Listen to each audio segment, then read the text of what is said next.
Welcome to the Startup Funding Espresso. I'm Hall T. Martin, where we talk about how to raise funding and invest in startups and the time it takes to drink an espresso.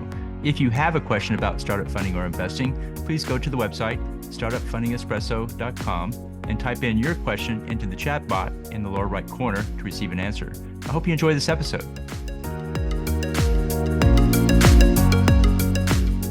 Hello, this is Hall T. Martin with the Startup Funding Espresso, your daily shot of startup funding and investing.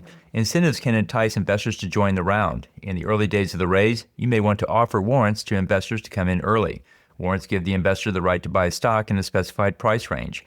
One could offer 2 warrants for those in a group who join this month, 1 warrant for those who join next month, and no warrants for those who join thereafter.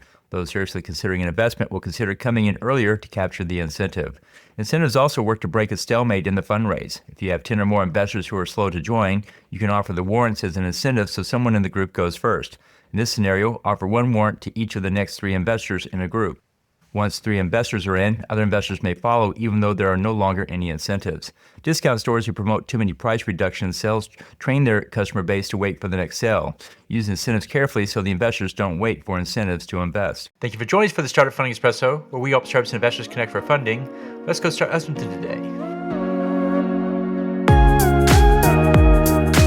Hall T. Martin is the director of Investor Connect, which is a 501c3 nonprofit dedicated to the education of investors for early stage funding. All opinions expressed by Hall and podcast guests are solely their own opinions and do not reflect the opinion of Investor Connect.